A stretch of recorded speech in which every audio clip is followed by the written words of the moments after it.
ओम श्री गणेशाय नमः।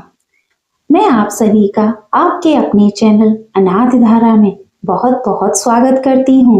आप सभी का दिन शुभ हो, आप स्वस्थ रहें और आनंदित रहें।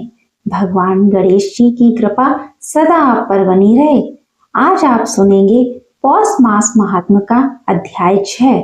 इससे पहले के अध्याय में आपने जाना था कि किस प्रकार नंदीश्वर ने कार्तिकेय जी को साथ चलने के लिए कहा था और वह कृतिकाओं के पास रहते थे। श्री नारायण कहते हैं, नारद शंकर सुमन कार्तिकेय नंदी जी से यह कहकर शीघ्र ही कृतिकाओं को समझाते हुए नीति युक्त वचन बोले।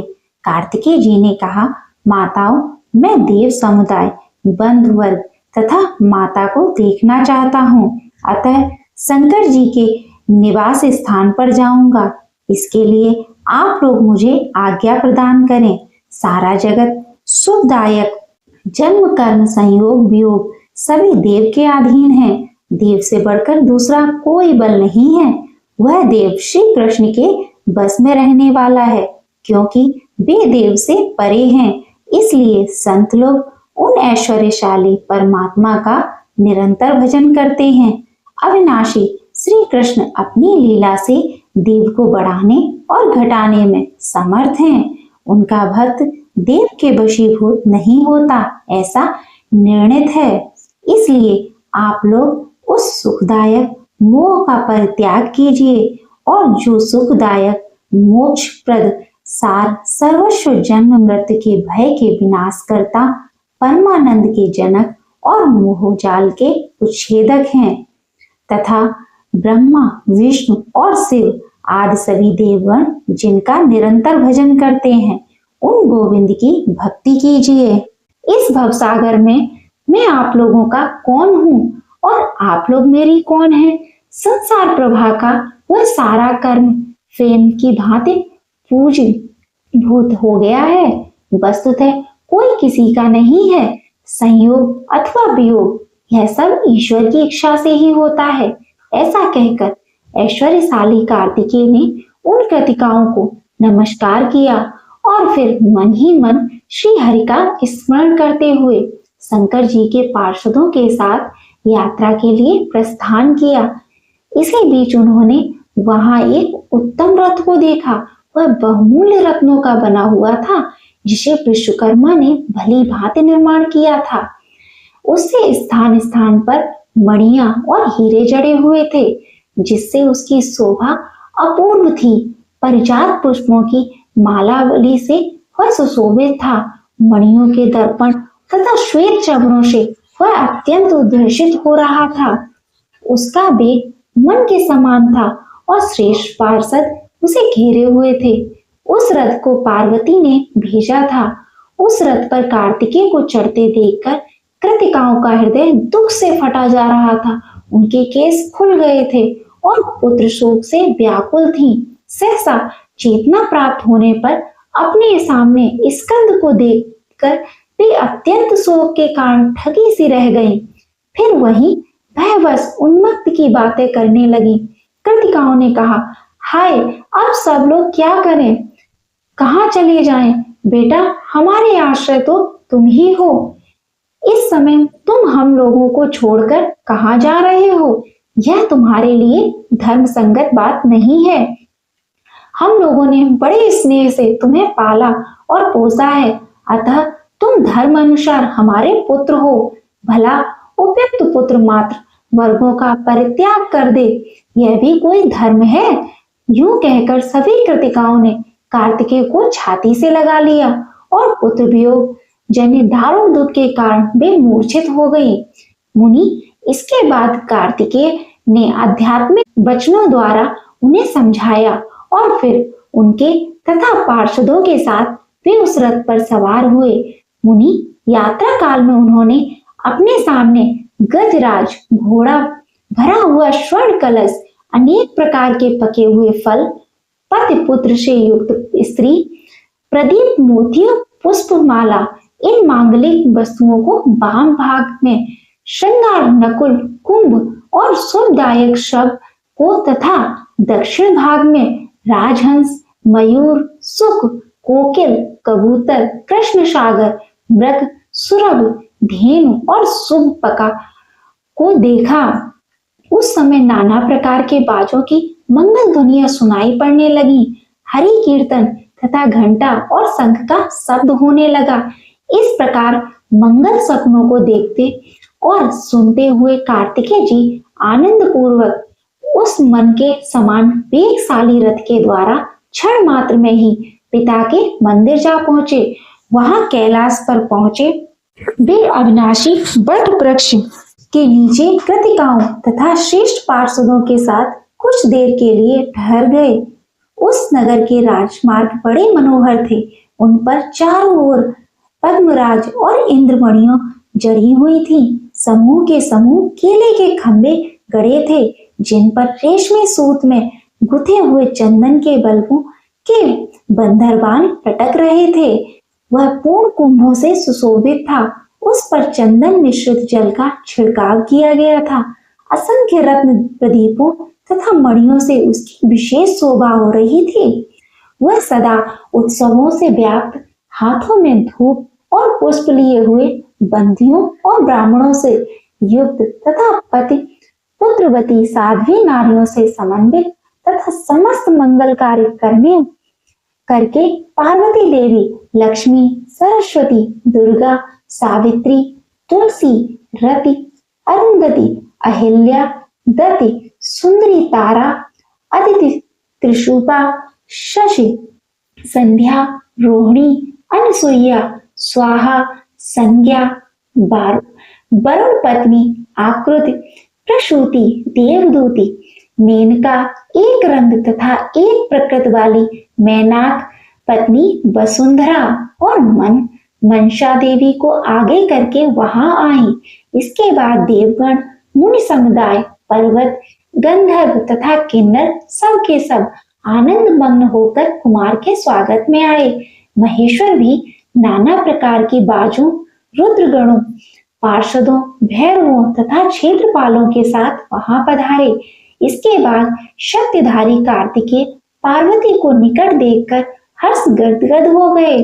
उस समय वे तुरंत ही रथ से उतर पड़े और सिर झुकाकर उन्हें प्रणाम करने लगे तथा पार्वती जी ने कार्तिकेय को देखकर लक्ष्मी आदि देवियों, मुनि पत्नियों और श्रीवाद सभी ने यत्न पूर्वक परम भक्ति के लिए संभाषण करने लगी और उन्हें अपनी गोद में उठाकर वे चूमने लगी। फिर शंकर, देवगण, पर्वत, शैल पत्नियों, पार्वती आदि देवियों तथा सभी मुनियों ने कार्तिकेय को शुभ आशीर्वाद दिए। इसके बाद कुमार गणों के साथ शिव भवन में आए। वहां सभा के मध्य में उन्होंने क्षीर सागर में शयन करने वाले भगवान विष्णु को देखा। वे रत्न जड़ित सिंहासन पर विराजमान थे। धर्म, ब्रह्मा, इंद्र, चंद्रमा, सूर्य, अग्नि, वायु आदि देवता उन्हें घेरे हुए थे। उनका मुख प्रसन्न था और उस पर थोड़ी थोड़ी मुस्कान की छटा छा रही थी। वे भक्तों पर अनुग्रह करने के लिए कातर हो रहे थे। उन पर श्वेत चवर डुलाया जा रहा था और देव तथा मुनिगण उनका स्तवन कर रहे थे। उन जगन्नाथ को देखकर कार्तिकेय के सर्वांग में रोमांच हो गया। उन्होंने भक्ति भाव पूर्वक सिर झुकाकर उन्हें प्रणाम किया।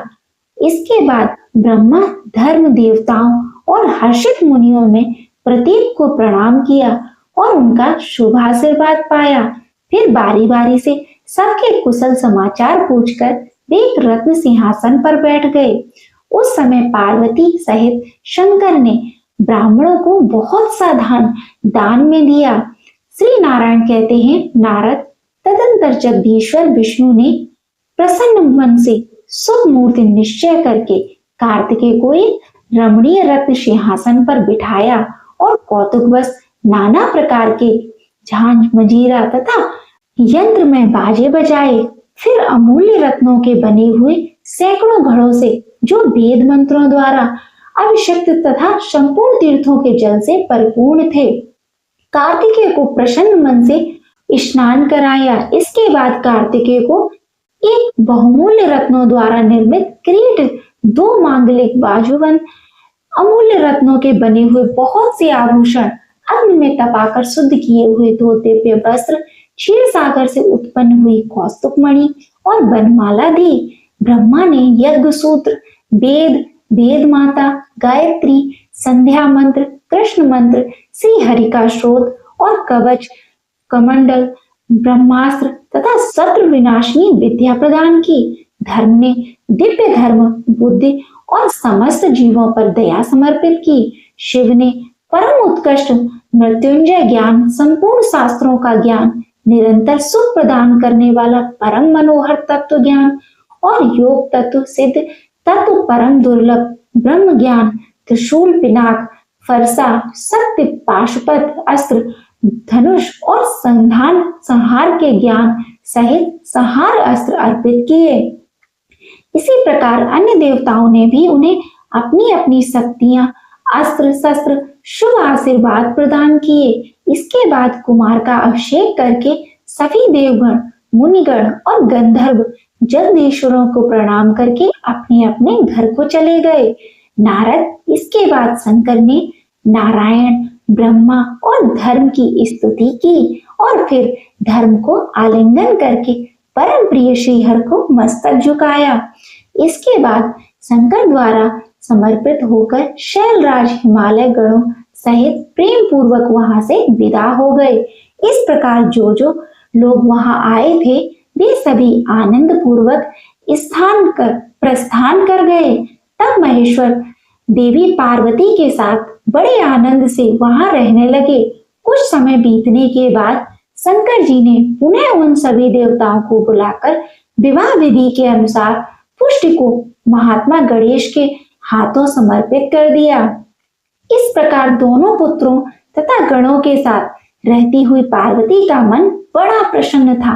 नारद प्रजापति ने देवसेना को, जो रत्न भरणों से विभूषित, परम विनीत, उत्तम शीलवती, मन को हरण कर लेने वाली अत्यंत सुंदरी थी, उसे विद्वान लोग शिशुओं की रक्षा करने वाली महाषष्ठी कहते थे, वैवाहिक विधि के अनुसार वेद मंत्र उच्चारण पूर्वक कार्तिकेय को अर्पित कर दिया। हे नारद, इस प्रकार मैंने देवताओं का समागम, पार्वती को पुत्र प्राप्ति, कुमार का अभिषेक, उनका पूजन और विवाह तथा गणेश का विवाह, यह सारा वृतांत मुझसे वर्णन कर दिया। अब तुम्हारे मन में कौन सी अभिलाषा है और क्या सुनना चाहते हो? तब नारद जी ने पूछा, महाभाग नारायण, आप तो वेद वेदांतों के परागामी विद्वान हैं। परमेश्वर, मैं आपसे एक बहुत बड़े संदेह का समाधान जानना चाहता हूँ। प्रभु, जो देवेश्वर महात्मा शंकर के पुत्र और विघ्नों के विनाशक हैं, उन गणेश्वर के लिए जो विघ्न घटित हुआ उसका कारण क्या है? जब परिपूर्णतम परमात्मा गोलोकनाथ स्वयं ही अपने अंश से पार्वती के पुत्र होकर उत्पन्न हुए थे, तब उन ग्रह अधिराज भगवान श्री कृष्ण के मस्तक का ग्रह की दृष्टि से कट जाना बड़े आश्चर्य की बात है। आप इस वृतांत को मुझे बताने की कृपा करें। श्री नारायण ने कहा, ब्राह्मण, विघ्नेश्वर का यह विघ्न जिस कारण से हुआ था उस प्राचीन इतिहास को तुम सावधान होकर सुनो। नारद, एक समय की बात है, भक्त वत्सल शंकर ने माली और सुमाली को मारने वाले सूर्य पर बड़े क्रोध के साथ त्रिशूल से प्रहार किया। वह शिव के समान तेजस्वी त्रिशूल अमोघ था, अतः उसकी चोट से सूर्य की चेतना नष्ट हो गई और वे तुरंत ही रथ से नीचे गिर पड़े। जब कश्यप जी ने देखा कि मेरे पुत्र की आंखें ऊपर को चढ़ गई हैं और वह चेतनाहीन हो गया है, तब वे उसे छाती से लगाकर फूट फूट कर विलाप करने लगे। उस समय सारे देवताओं में हाहाकार मच गया। वे भयभीत होकर जोर जोर से रोने लगे। अंधकार छाने लगा और सारा जगत आंधीभूत हो गया।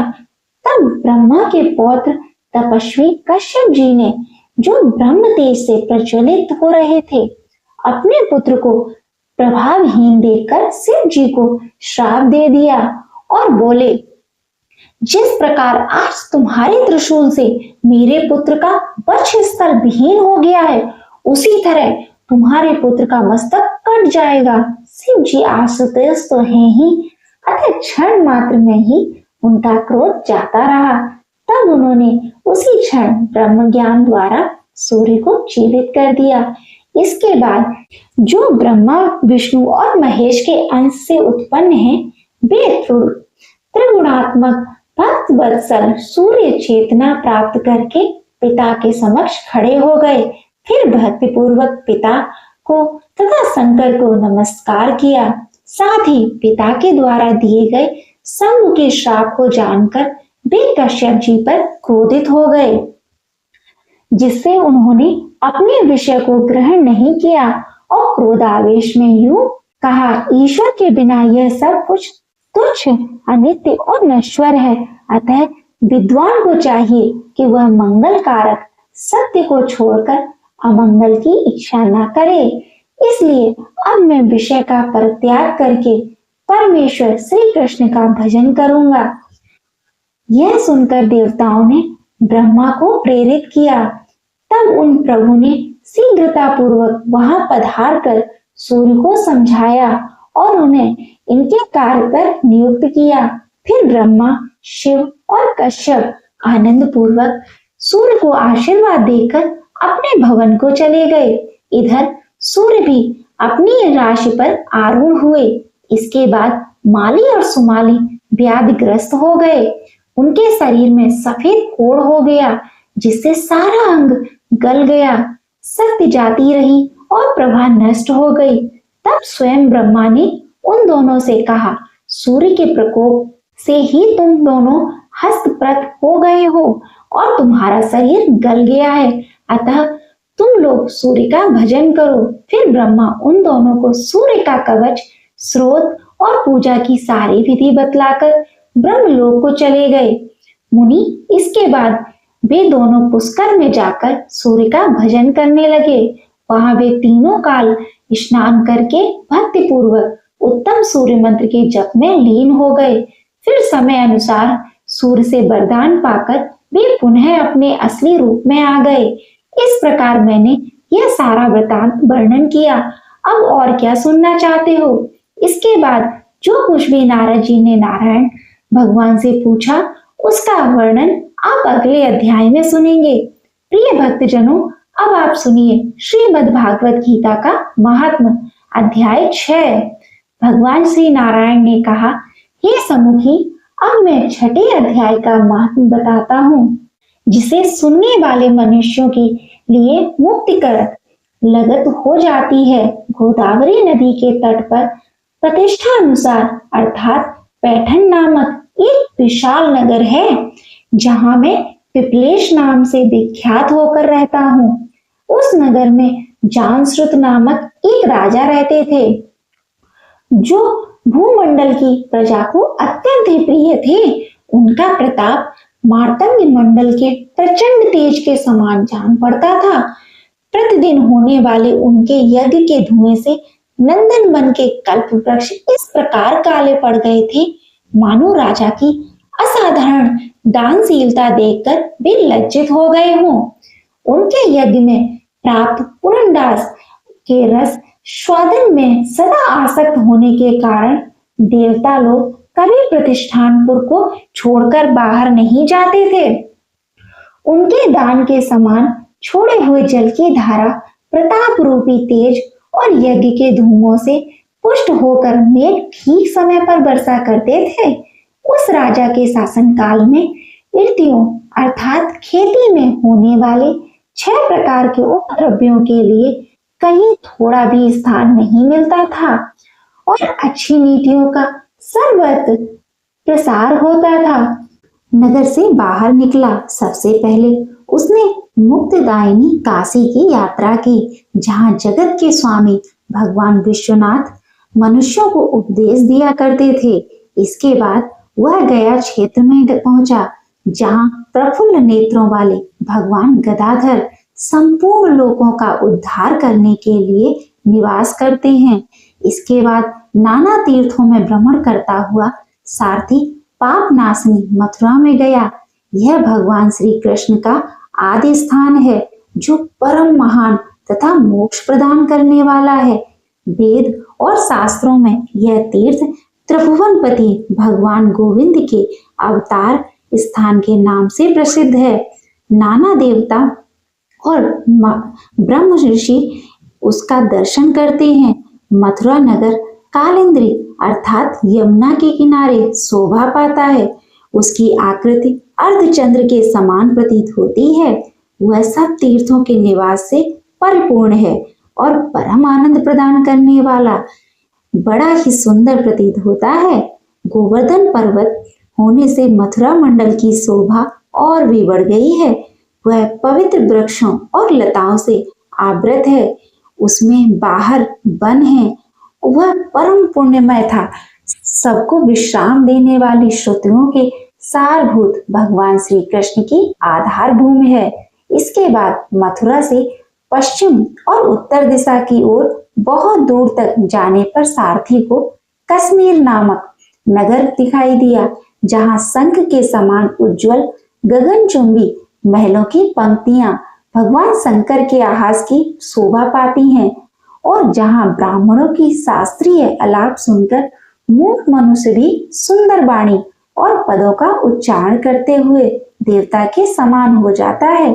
जहां निरंतर होने वाले यज्ञ धूम से व्याप्त होने के कारण आकाश मंडल मेघों से धुलते रहने पर भी अपनी कालिमा नहीं छोड़ते। जहां उपाध्याय के पास आकर छात्र जन्मकालीन अभ्यास से ही संपूर्ण कलाएं स्वतः पढ़ लेते हैं तथा जहां मणकेश्वर नाम से प्रसिद्ध भगवान चंद्रशेखर देहधारियों को वरदान देने के लिए नित्य निवास करते हैं।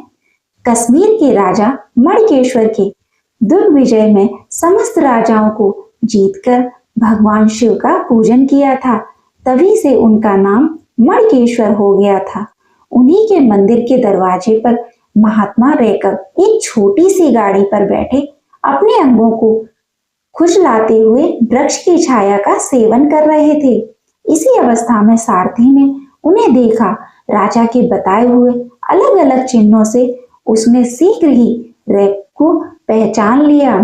उनके चरणों को प्रणाम करते हुए कहा, ब्राह्मण, आप किस स्थान पर रहते हैं और आपका पूरा नाम क्या है? आप तो सदा स्वच्छंद विचरने वाले हैं, फिर यहाँ किस प्रकार ठहरे हैं? इस समय आपका क्या करने का विचार है? तब सारथी के यह वचन सुनकर परमानंद में निमग्न महात्मा रैक ने कुछ सोचकर उससे कहा, यद्यप हम पूर्ण काम हैं, हमें किसी वस्तु की आवश्यकता नहीं है, फिर भी कोई भी हमारी मनोवृत्ति के अनुसार परिचर्या कर सकता है। रैक के हार्दिक अभिप्राय को आदर पूर्वक ग्रहण करके सारथी धीरे से राजा के पास चल दिया। वहां पहुंचकर राजा को प्रणाम करके उसने हाथ जोड़कर सारा समाचार निवेदन किया और उस समय स्वामी के दर्शन से उनके मन में बड़ी प्रसन्नता थी। सारथी के वचन सुनकर राजा ने नेत्र आश्चर्य से चकित हो उठे। उनके हृदय में रैक का सत्कार करने की श्रद्धा जागृत हुई। उन्होंने 2 खचरियों से जुती हुई गाड़ी लेकर यात्रा की, साथ ही मोती के हार, अच्छे अच्छे वस्त्र और एक सहस्त्र गौएं भी ले ली।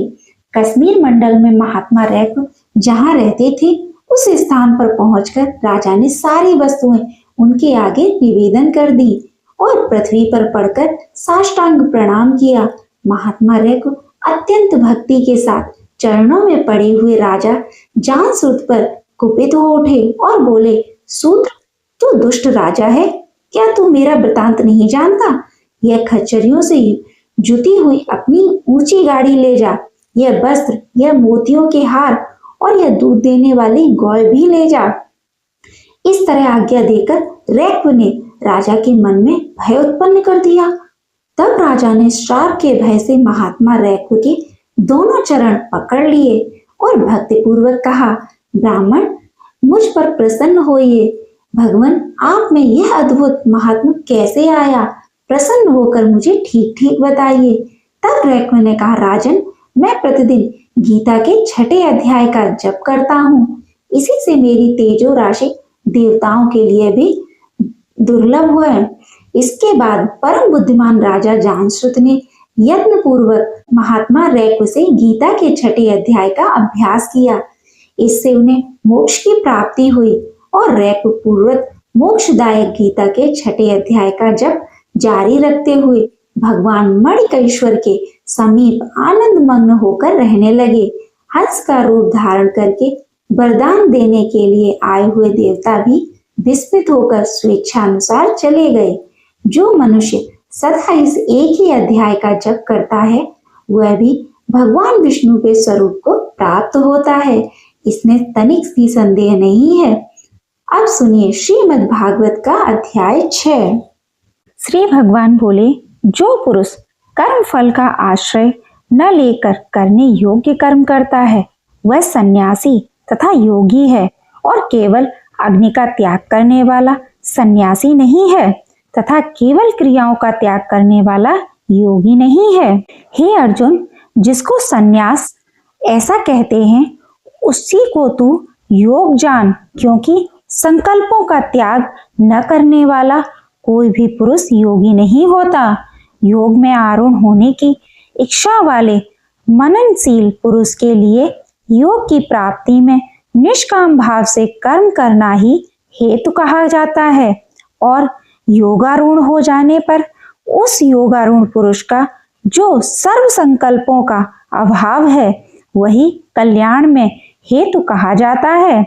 जिस काल में न तो इंद्रियों के भोगों में और न कर्मों में ही आसक्त होता है, उस काल में सर्व संकल्पों का त्यागी पुरुष योगारूढ़ कहा जाता है। अपने द्वारा अपना संसार समुद्र से उद्धार करें और अपने को अधोगति में न डालें, क्योंकि यह मनुष्य आप ही तो अपना मित्र है और आप ही अपना शत्रु है। जिस जीवात्मा द्वारा मन और इंद्रियों सहित शरीर जीता हुआ है वह जीवात्मा का तो वह आप ही मित्र हैं, और आपके द्वारा मन तथा इंद्रियों सहित शरीर नहीं जीता गया है उसके लिए वह आप ही शत्रु के सदृश शत्रुता में वर्तता है। सर्दी गर्मी और सुख दुख में तथा मान और अपमान में जिनके अंतःकरण की वृत्तियां भली भांति शांत हैं, ऐसे स्वाधीन आत्मा वाले पुरुष के ज्ञान में सच्चिदानंद घन परमात्मा सम्यक प्रकार से स्थित है, अर्थात उसके ज्ञान में परमात्मा के सिवा अन्य कुछ है ही नहीं। जिसका अंतःकरण ज्ञान विज्ञान से तृप्त है, जिसकी स्थिति विकार रहित है, जिसकी इंद्रियां भली भांति जीती हुई हैं और जिसके लिए मिट्टी पत्थर और स्वर्ण समान है, वह योगी युक्त अर्थात भगवत प्राप्त है, ऐसा कहा जाता है। सुहृदय मित्र बैरी उदासीन मध्य स्थान द्वेष और बंधुओं में धर्मात्माओं में और पापियों में भी समान भाव रखने वाला अत्यंत श्रेष्ठ है। मन और इंद्रियों सहित शरीर को बस में रखने वाला आशा रहित और संग्रह हरित योगी अकेला ही एकांत स्थान में स्थित होकर आत्मा को निरंतर परमात्मा में लगावे। शुद्ध भूमि में जिसके ऊपर क्रमशः कुशा मृगछाला और वस्त्र बिछे हैं, जो न बहुत ऊंचा है और न बहुत नीचा, ऐसे अपने आसन को स्थिर स्थान प्रदान करें। उस आसन पर बैठकर चित्त और इंद्रियों की क्रियाओं को बस में रखते हुए मन को एकाग्र करके अंतःकरण की शुद्धि के लिए योग का अभ्यास करें। काया सिर और गले को समान और अचल धारण करके और स्थिर होकर अपनी नासिका के अग्रभाग पर दृष्टि जमाकर अन्य दिशाओं को न देखता हुआ ब्रह्मचारी के व्रत में स्थित भय रहित तथा भली भांति शांत अंतःकरण वाला सावधान योगी मन को रोककर मुझ में चित्त वाला और मेरे परायण होकर स्थित होवे। बस में किए हुए मन वाला योगी इस प्रकार आत्मा को निरंतर मुझ परमेश्वर के स्वरूप में लगाता हुआ मुझ में रहने वाली परमानंद की पराकाष्ठा रूप शांति को प्राप्त होता है। हे अर्जुन, यह लोग न तो बहुत खाने वाले का, न बिल्कुल न खाने वाले का, न बहुत सहन करने की स्वभाव वाले का और न सदा जागने वाले का ही सिद्ध होता है। दुखों का नाश करने वाला योग तो यथा योग आहार विहार करने वाले का, कर्मों में यथा योग्य चेष्टा करने वाले का और यथा योग्य सोने तथा जागने वाले का ही सिद्ध होता है। अत्यंत बस में किया हुआ चित्त जिस काल में परमात्मा में ही भली भांति स्थित हो जाता है, उस काल में संपूर्ण भोगों से इस प्रकार रहित पुरुष योग युक्त है, ऐसा कहा जाता है। जिस प्रकार वायु रहित स्थान में स्थित दीपक चलायमान नहीं होता, वैसे ही उपमा परमात्मा के ध्यान में लगे हुए योगी के जीते हुए चित्त की कही गई है। योग के अभ्यास से निरुद्ध चित्त जिस अवस्था में उपमा राम हो जाता है और जिस अवस्था में परमात्मा के ध्यान से शुद्ध हुई सूक्ष्म बुद्धि द्वारा परमात्मा को साक्षात करता हुआ सच्चिदानंद घन परमात्मा ही संतुष्ट रहता है, इंद्रियों से अतीत केवल शुद्ध हुई सूक्ष्म बुद्धि द्वारा ग्रहण करने योग्य जो अनंत आनंद है, उसको जिस अवस्था में अनुभव करता है और जिस अवस्था में स्थिर यह योग परमात्मा के स्वरूप से विचलित होता नहीं है, परमात्मा की प्राप्ति रूप जिस लाभ को प्राप्त होता है, उससे अधिक दूसरा कुछ भी नहीं। परमात्मा की प्राप्ति रूप जिस लाभ को प्राप्त होकर उससे अधिक दूसरा कुछ भी लाभ नहीं मानता और परमात्मा प्राप्ति रूप जिस अवस्था में स्थित योगी बड़े भारी दुख से भी चलायमान नहीं होता, जो दुख रूप संसार के संयोग से रहित है तथा जिसका नाम योग है, उसको जानना चाहिए।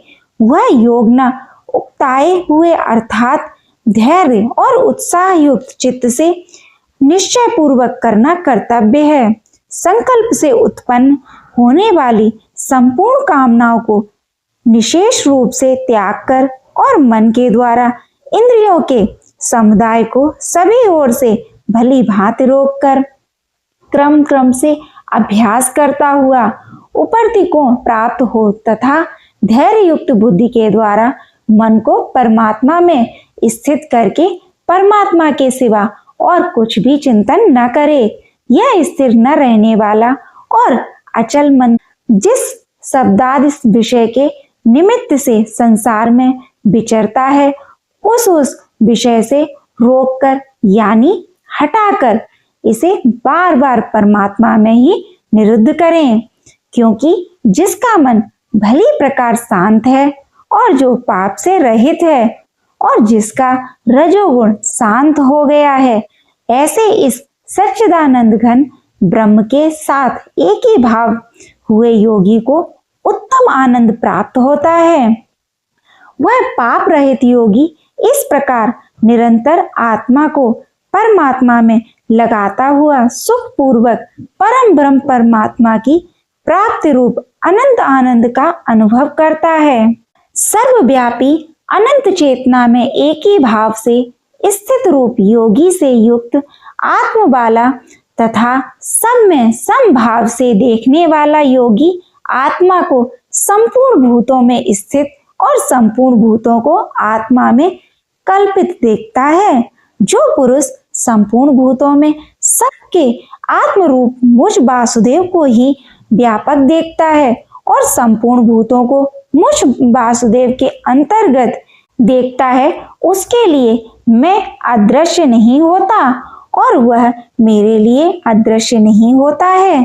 जो पुरुष एक ही भाव में स्थित होकर संपूर्ण भूतों में आत्म रूप से स्थित मुझ सच्चिदानंद घन वासुदेव को भजता है, वह योगी सब प्रकार से बरतता हुआ भी मुझ में ही बरतता है। हे अर्जुन, जो योगी अपनी भांति संपूर्ण भूतों में सम देखता है और सुख अथवा दुख को भी सब में सम देखता है, वह योगी परम श्रेष्ठ माना गया है। अर्जुन बोले, हे मधुसूदन, जो यह लोग अपने संभाव से कहा है, उनके चंचल होने से मैं इसकी नित्य स्थिति को नहीं देखता हूँ, क्योंकि हे वासुदेव, यह मन बड़ा चंचल प्रमथन स्वभाव वाला, बड़ा दृढ़ और बलवान है। इसलिए उसका बस में करना मैं वायु को रोकने की भांति अत्यंत दुष्कर मानता हूँ। श्री भगवान बोले, हे महाबाहो, निसंदेह मन चंचल और कठिनता से बस में होता है, परंतु हे कुंती पुत्र अर्जुन, यह अभ्यास और वैराग्य से बस में होता है। जिसका मन बस में किया हुआ नहीं है, ऐसे पुरुष द्वारा योग दुष्प्राय और बस में किए हुए मन वाले प्रयत्नशील पुरुष द्वारा साधन से उसका प्राप्त होना सहज है। यह मेरा मत है। अर्जुन बोले, हे श्री कृष्ण, जो योग में श्रद्धा रखने वाला है किंतु संयमी नहीं है, इस कारण जिसका मन अंतकाल में योग से विचलित हो गया है, ऐसा साधक योग की सिद्धि को अर्थात भगवत साक्षात को न प्राप्त होकर किस गति को प्राप्त होता है? हे महाबाहो, क्या वह भगवत प्राप्ति के मार्ग में मोहित और आश्रय रहित पुरुष छिन्न छिन्न बादल की भांति दोनों ओर से भ्रष्ट होकर नष्ट तो नहीं हो जाता? हे श्री कृष्ण, मेरे इस संशय को संपूर्ण रूप से छेदन करने के लिए आप ही योग्य हैं, क्योंकि आपके सिवा दूसरा इस संशय का छेदन करने वाला मिलना संभव ही नहीं है। तो श्री भगवान बोले, हे पार्थ, उस पुरुष का न तो इस लोक में नाश होता है और न परलोक में ही, क्योंकि हे प्यारे, आत्मों द्वारा के लिए अर्थात भगवत प्राप्ति के लिए कर्म करने वाला कोई भी मनुष्य दुर्गति को प्राप्त नहीं होता। योग भ्रष्ट पुरुष पुण्यवानों के लोकों को अर्थात स्वर्ग आदि उत्तम लोकों को प्राप्त होता है। उनमें बहुत वर्षों तक निवास करके फिर शुद्ध आचरण वाले श्रीमान पुरुष के घर में जन्म लेता है, अथवा वैराग्यवान पुरुष उन लोकों में न जाकर ज्ञानवान योगियों के ही कुल में जन्म लेता है। परंतु इस प्रकार का जो यह जन्म है, सो संसार में निसंदेह अत्यंत दुर्लभ है। वहां उस पहले शरीर में संग्रह किए हुए बुद्धि संयोग को अर्थात समबुद्ध रूप योग के संस्कारों को अनायास ही प्राप्त हो जाता है। और हे कुरुनंदन, उसके प्रभाव से वह फिर आत्मा की प्राप्ति रूप सिद्धि के लिए पहले से भी बढ़कर प्रयत्न करता है। वह श्रीमानों के घर में जन्म लेने वाला योग भ्रष्ट पराधीन हुआ भी उस पहले के अभ्यास से ही निसंदेह भगवान की ओर आकर्षित किया जाता है, तथा समबुद्ध रूप योग का जिज्ञासु भी वेद में कहे हुए सकाम कर्मों के फलों को उल्लंघन कर जाता है।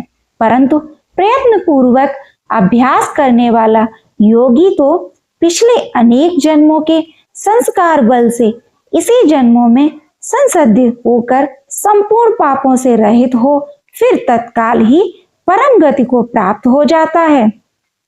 योगी तपस्वियों से श्रेष्ठ है, शास्त्र ज्ञानियों से भी श्रेष्ठ माना गया है, और सकाम कर्म करने वालों से भी योगी श्रेष्ठ है। इससे हे अर्जुन, तू योगी हो। संपूर्ण योगियों में भी जो श्रद्धावान योगी मुझ में लगे हुए अंतरात्मा से मुझको निरंतर भजता है, वह योगी मुझे परम श्रेष्ठ मान्य है। इस प्रकार गीता का 6वां अध्याय समाप्त होता है। अगर आपको वीडियो अच्छी लगी हो तो इसे लाइक करें, ज्यादा से ज्यादा शेयर करें और अनादिधारा चैनल को सब्सक्राइब करना बिल्कुल ना भूलें और घंटी का बटन अवश्य दबाएं, जिससे आगे आने वाली प्रत्येक वीडियो सबसे पहले आप तक पहुंचे। जय श्री कृष्ण। राधे राधे।